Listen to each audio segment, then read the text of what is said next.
Star Trek IV: The Voyage Home was noticeably different from the three previous films, and that's what made it such a memorable cinematic experience.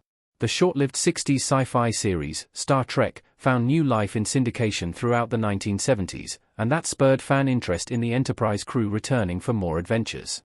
Star Trek: The Motion Picture arrived in 1979 and was met with middling reviews but was a massive box office smash. It was followed up by Star Trek II: The Wrath of Khan, a film that recontextualized the franchise and offered a compelling tale of revenge. Following the death of the Enterprise's beloved first officer, Star Trek III: The Search for Spock largely undid many of the big changes from The Wrath of Khan. Having wrapped that story up neatly by the end of the third film, a fourth Star Trek movie was stuck in narrative limbo. Fortunately, director Leonard Nimoy knew just how to keep the sci-fi franchise fresh, while also delivering a fun adventure that returned Star Trek to its roots. Star Trek IV: The Voyage Home was totally unlike the first three films in the series, and that's why it works so well. The Voyage Home's Star Trek time travel comedy concept is brilliant. Star Trek got to show its funny side after two dual movies. Spock on Vulcan in Star Trek IV. The tone of Star Trek, the original series, was known to shift wildly from very dramatic to outright goofy depending on the episode. However, the first three Star Trek films were all quite somber and relied heavily on the dramatic elements of their stories. The Wrath of Khan and The Search for Spock may have had some light-hearted quips, but they are both quite dour, especially the former.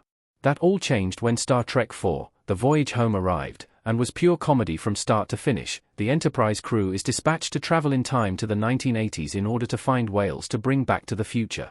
Naturally, once the crew from the 23rd century arrive in the 20th, they instantly become fish out of water as they try to accomplish their mission while attempting to blend in with a society from their distant past.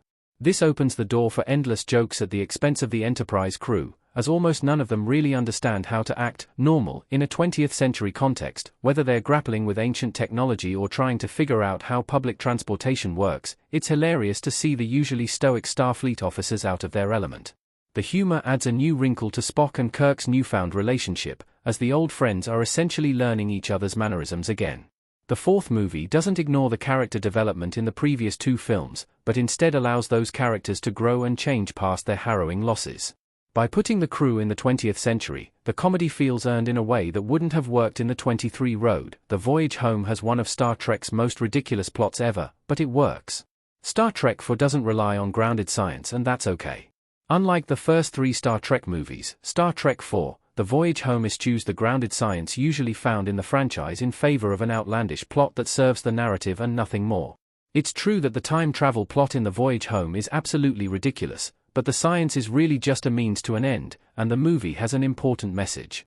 Director Leonard Nimoy, who also plays Spock, instinctively knew that the movie's political messaging could be softened through the use of humor. At its heart, The Voyage Home is an environmentalist story that was meant to warn the audience of the dangers of declining whale populations and the destruction of the environment. There's a reason that the Enterprise crew travels to what was the modern day when the film premiered in 1986, and it helps to impart the seriousness of the situation onto the viewer. While trying to fit in with late 20th century society, the crew from the future also make plenty of jokes about the state of the world, especially in contrast to the way they live in the 23rd century. It was risky to turn Star Trek IV: The Voyage Home into a comedy, but it was ultimately the right move. It was also smart to lean on a ridiculous concept, so that viewers were able to focus more on the characters and their motivations instead of the nuts and bolts science. A movie with the tone of The Wrath of Khan would have come off as preachy, but the fourth film deftly balances a genuinely fun and light-hearted adventure with an extremely urgent message about protecting the Earth.